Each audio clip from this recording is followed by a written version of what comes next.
વાત કરીએ જામનગરની તો જામનગરના મહિલા નગર સેવિકાઓ મોં પર કીચડ લગાવી વિરોધ નોંધાવ્યો છે।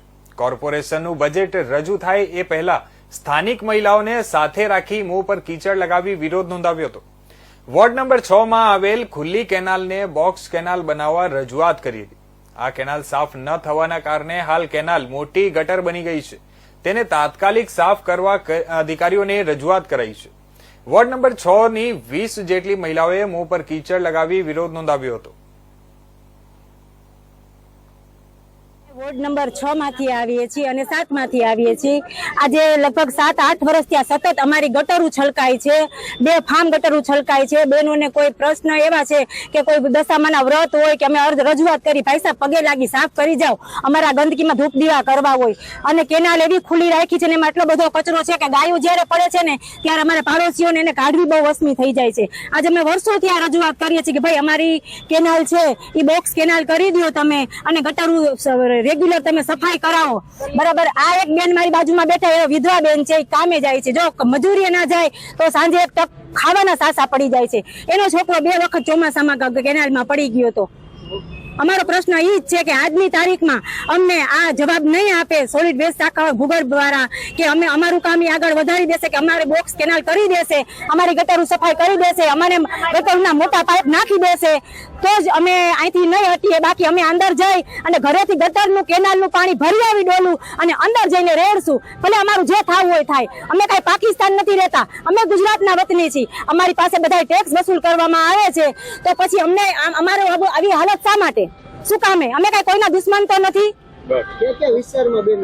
વોર્ડ નંબર 6 નો સિદ્ધાર્થનગર, પછી કોમલનગર, પછી કચ્છી પાડો, પછી હુલર મિલ અને એક છે આપણો આ ઇન્દિરા કોલોની અને એક અંધાશ્રમની પાછળ તો સતત કેનાલ આખી ભરી છે। અહીંયા રસોડા છે, અહીંયા મચ્છરનો ત્રાસ છે, આ લોકો કોઈ અમારું સાંભળતા નથી। જામનગર મહાનગરપાલિકા એટલે કે કોર્પોરેશન એક નાટક કંપનીનું સ્ટુડિયો છે। અહીંયા કોઈ પણ જાતના પ્રશ્ન સોલ્વ થતા નથી, કોઈ પણ જાતના કામ થતા નથી। બીજા નંબરમાં ઈ સ્ટુડિયોને વધારે આગળ વધારવા માટે થઈ અને બોર્ડ આવે, આ બોર્ડમાં તો કે જોઈ લેસી થઈ જશે, જોઈ લેસી થઈ જશે। પ્રશ્ન અમારો એટલો જ છે કે વોર્ડ નંબર 6 માં એક ખુલ્લી કેનાલ છે જેને બોક્સ કેનાલ કરવાની છે, એની બાજુનો જે રસ્તો છે ને કેનાલનું પાણી સતત ઉભરાઈને છેલ્લા 15 વર્ષથી બાજુમાંથી નીકળે છે, એટલે પાણીના ખાબચિયામાંથી આ લોકોને રોજે રોજ અવરો જવરો કરવો પડે છે। અહીંયાના સફાઈ વાળા સફાઈ કરતા નથી।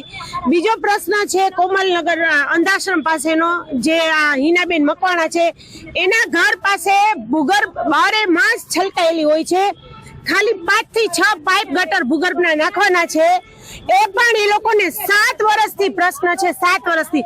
હવે આ 7 વર્ષ ને 10 વર્ષના પ્રશ્ન આટલા બજેટ હોય ગયા એમાં સોલ્વ ન થયા। રોજ એના બાળકો સ્કૂલે જાય પડે, ઘરના વૃદ્ધ પડે, લેડીઝો શાક બકાલું લેવા જાય પડે, જ્યારે પડે છે ત્યારે એની હાલત આવી કાદા કીચડ વાળી થાય છે। એટલે આજે બહેનો સાથે કાદા કીચડ વાળા થઈ અને અમે વિરોધ પ્રદર્શન કરી અને એ લોકોને દેખાડીએ છીએ કે અમારી 12 માસ આવી હાલત થાય છે। આ બહેનોની વેદના છે, આ બહેનોની વેદના દૂર કરવા માટે થઈ અને એનો પ્રશ્ન સોલ્વ કરવા માટે થઈ।